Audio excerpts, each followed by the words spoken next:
Hello, and so welcome back to the Woman of Faith in Leadership podcast. And we're in the middle, or actually at the end of a series where I'm going through leadership lessons learned from women in the Bible. Now, I'll tell you, there are many amazing women in the Bible, and this last one truly is one of the bravest women in the Bible. I'm sure you can guess who she is. It's only befitting for me to end the series with Esther, because she was truly brave for what she did in the Bible to save her people. Got to love the story of Esther. I absolutely loved the movie as well. So One Night with the King was the movie version of that, and I thought it was absolutely amazing. And as you could tell, probably from my story that I told with Ruth as well, is that I absolutely love a good love story. So I'm really a sucker for a really good love story, and Esther is one such as that. So Esther's story is truly actually one of a kind. And when it comes to leadership lessons, there are actually 7 leadership lessons. When I did my research that came up, there is just so many things we can learn from Esther. And originally when I started thinking about doing this as an episode, I was going to take the three women and put them into one episode. I realized, oh my goodness, there's so much to learn from just Esther alone. I have to do a separate episode. So I ended up doing 3 episodes. So let's not waste any more time. Let's jump in to learn those 7 lessons from Esther. Leading as a woman is tough. But leading as a woman of faith is next level. However, it doesn't have to be that way. God has called you into this leadership role because He says you are worthy. You are His child, and if He qualifies you, who in this world can unqualify you?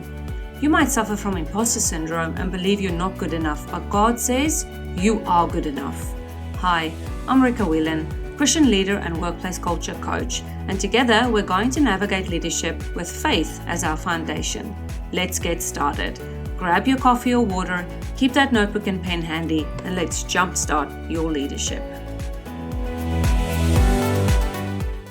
Now, the first lesson we can learn from Esther is courageous initiative.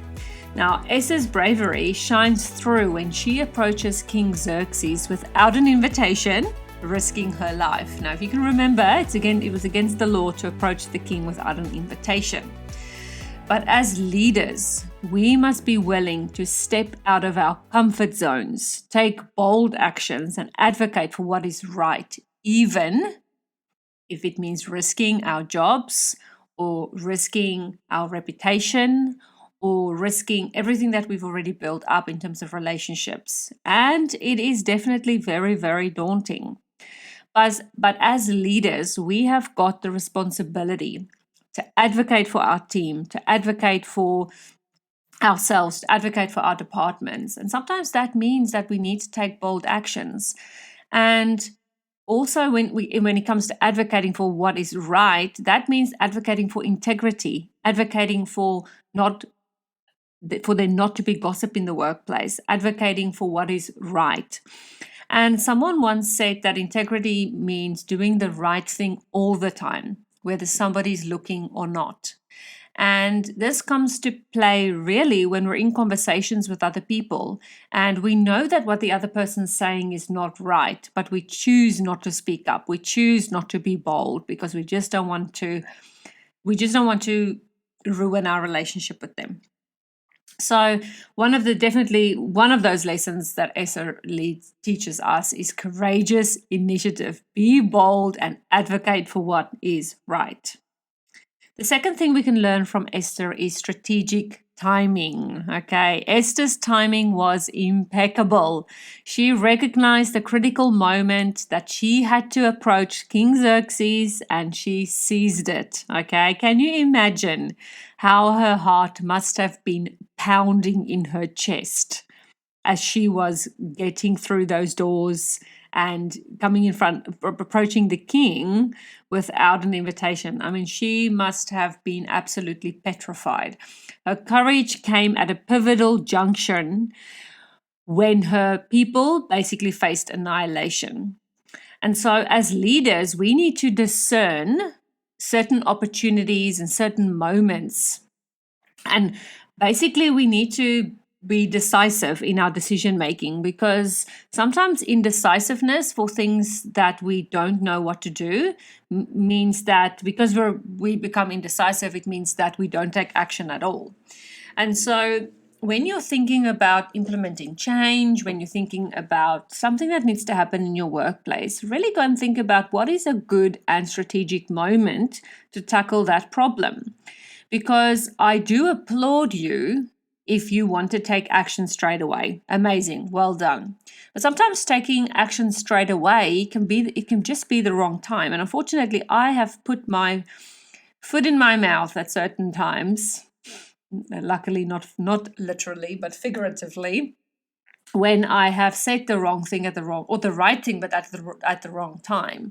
So timing really does matter. And as a leader, we need to discern what is the best time to bring something up. The other thing, of course, is if one of your employees is going through a really tough time and they have stuffed something up at work, you really need to choose your timing really well here as well, because leave it too long and they think that you didn't notice that they made this mistake, and basically they think they got away with it. They're just so thankful that you didn't notice. But if they're going through a really tough time, you don't want to go head on straight away, because then because they're going through a really tough time, it might just not be the right time to speak to them about it. Sometimes waiting 24 hours can be a good thing. The other thing in terms of timing is obviously if you feel the emotions boiling up in you, and you know that, if I talk to this person right now, I'm probably going to bite their head off, then you also know that the timing is not well.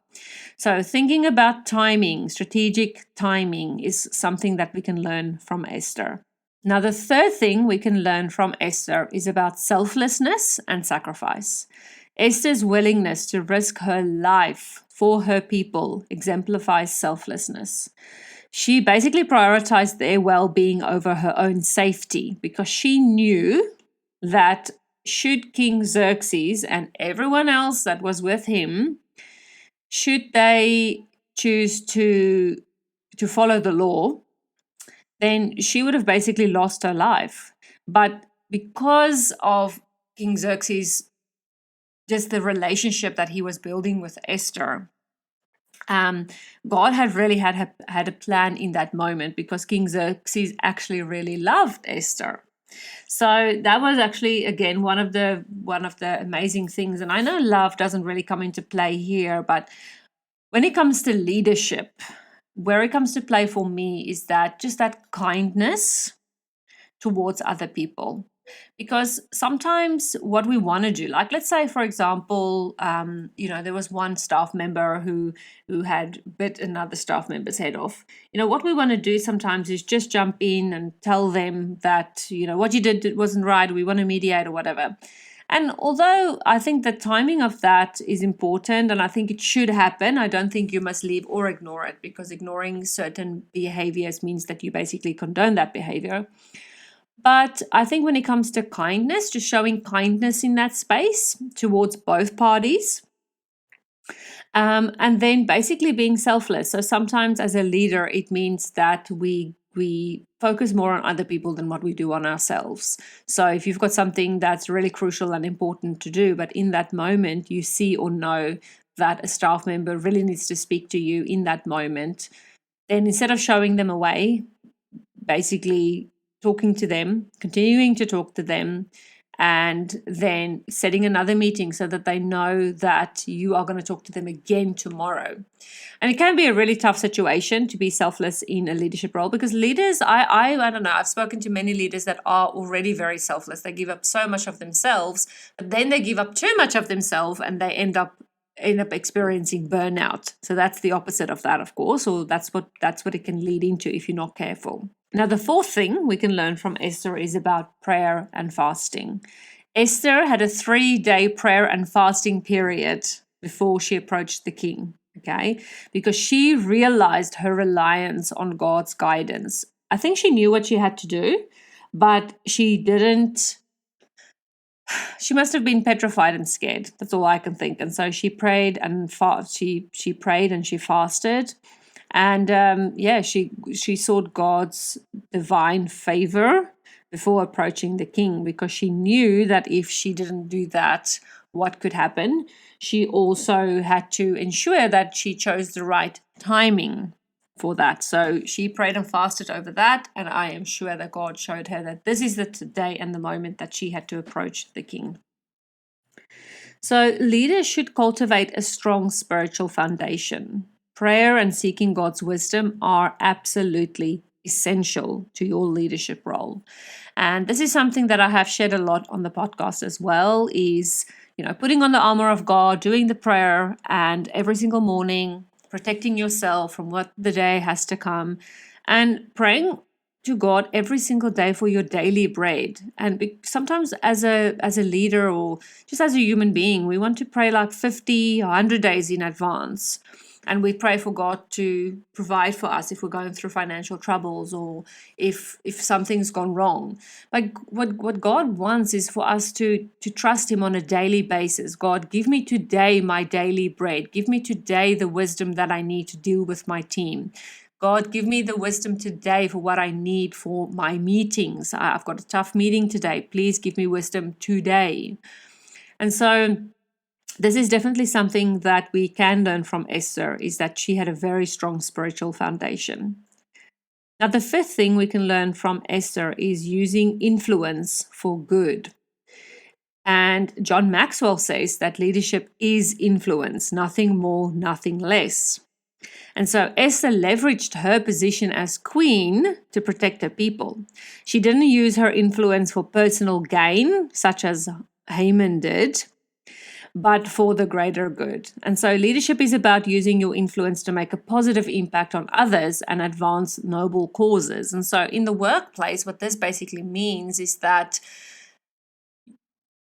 sometimes it means that we just have to influence our peers, other leaders. We have to influence up to the executive management and use that influence for the good, not for our own gain, but for the gain of our team, for the gain of the organization. And it can sometimes be tough. And to be honest, I confessed to somebody the other day, when I stepped into a specific leadership role, I felt quite important in that role. And I felt like, I'm this very important person in this role. And as a matter of fact, I felt a bit of, I felt a bit cocky in that position. And so it didn't last very long, but it was still a way I felt, because I had a position of authority. And I was eye to eye or peers with people who were also in, an authority figures. And I felt like very, very self-important. But obviously I stepped down from that very, very easily, as God showed me that it's not about you, it's about me, it's about relationship, it's about being kind. And never in that position that I feel like I was going to be mean to other people, but I did feel quite self-important. I got over that quite quickly, and I'm glad I can be honest on the podcast, because I feel like people need to understand that sometimes we go through those moments, but we just need to move on. We just need to move on from that and say, okay, that's not me. That's not what God wants from me. So anyway, and so we can definitely use our influence as leaders for the greater good and for the organization and for our employees. Now, the sixth thing we can learn from Esther is silent strength. Esther's silence during her early days as queen allowed her to observe, learn, and strategize. When the time came, her strength emerged.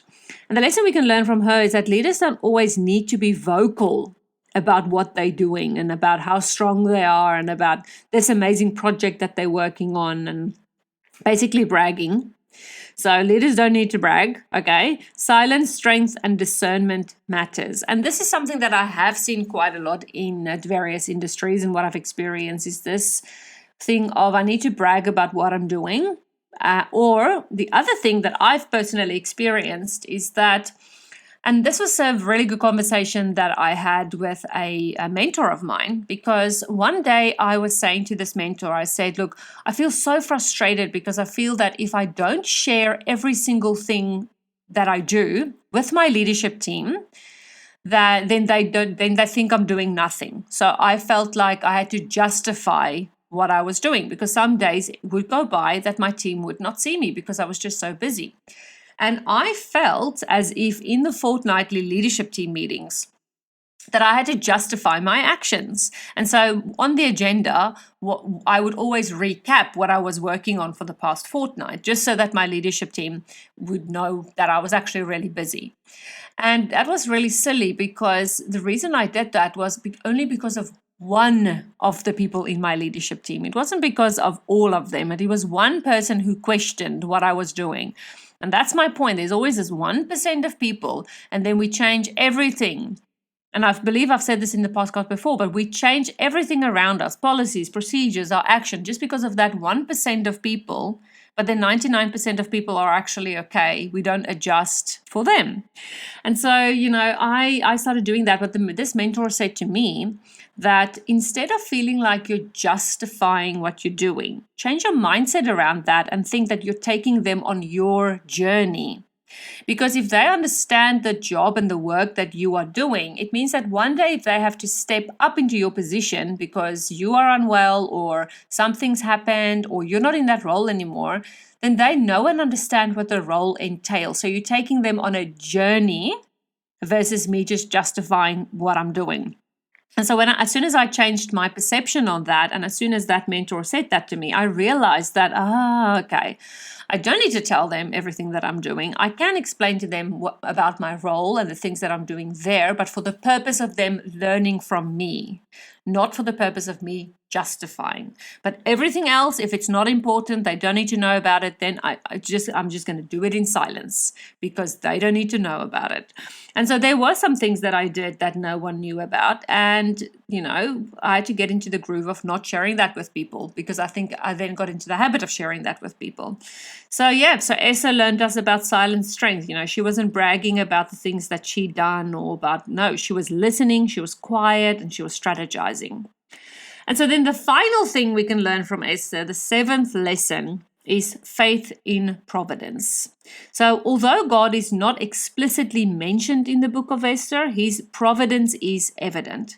Esther's obedience aligned with God's purpose. And so the lesson is that leaders trust that God works behind the scenes, even when his name isn't explicitly invoked. And this is true for any leader, anybody who's listening at the moment, especially if you work in a workplace where there are people that are not Christian. There are leaders or other people around you that are atheists, that are non-believers, or believe in something else for that matter.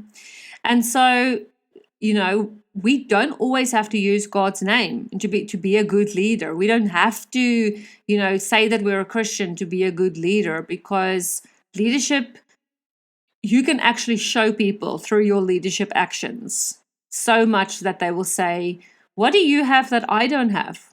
Or why are you such a good leader? I read this quote this morning that says, we always remember the kind leaders because they were kind to us. Or we remember leaders because of the way they acted to us, especially if they were kind. It was a quote like that. And that is so true. If you have employees that you are kind to, you are respectful to them, and you actually genuinely care about them, then they're going to remember you. And you have then role modeled to them Christian leadership, whether they know it or not. And so it's so beautiful, because then if they step into leadership positions themselves one day, they're going to be like, oh yeah, I really need to be like Sophie, or I really need to be like, Marie, because she was just so kind, and I really loved that leadership style. And of course, there's more to leadership than just being kind and, all the things that we've just mentioned, because we actually have KPIs and we actually have, work to do. And we are reporting back to our line managers again. But when it comes to these leadership lessons, these 7 leadership lessons we can learn from Esther, it can actually really, really change the way we work on a daily basis. So I'll quickly recap those 7 lessons.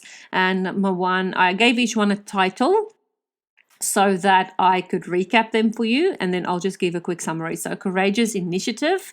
And the lesson is leadership often requires stepping into uncomfortable situations to effect positive change. Number 2 is strategic timing. And the lesson is effective leaders discern opportune moments and act decisively. Timing matters.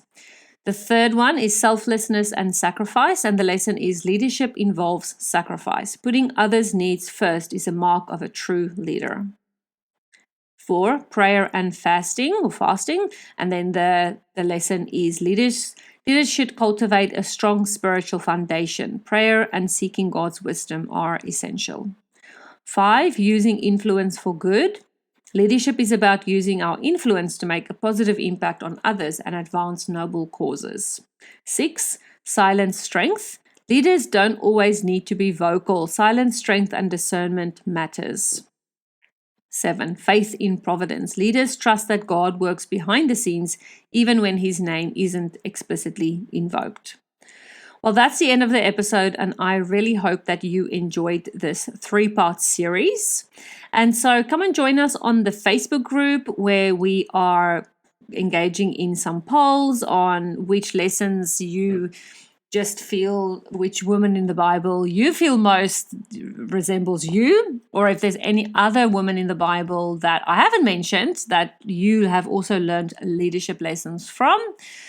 And yeah, the Facebook group is growing, so it's really good to see you all in there. You can go to the womanoffaithinleadership.com website and you will find the link there, or you can just simply go to Facebook. It is Women of Faith in Leadership Community. You can find us there. Please make sure that you answer the questions before I can let you into the community. Those questions really help me to inform the podcast. It helps me to understand who you are, where you're from. And so those questions are not just random, they're purposeful.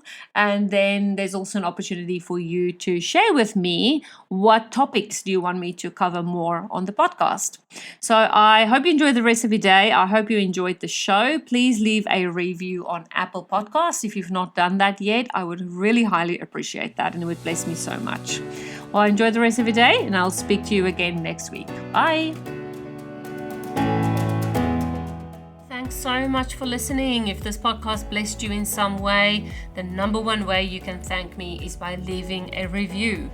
Your feedback means the world to me and lights me up every single time when I read it, and it makes me want to keep going. So please leave a review, and your review will also help other Christian women in leadership find the answers they are looking for. So whether you're on Spotify or Apple Podcasts, scroll down to the review section and leave that review. Then head over to womenoffaithinleadership.com and join our free Facebook community, and I look forward to engaging with you there.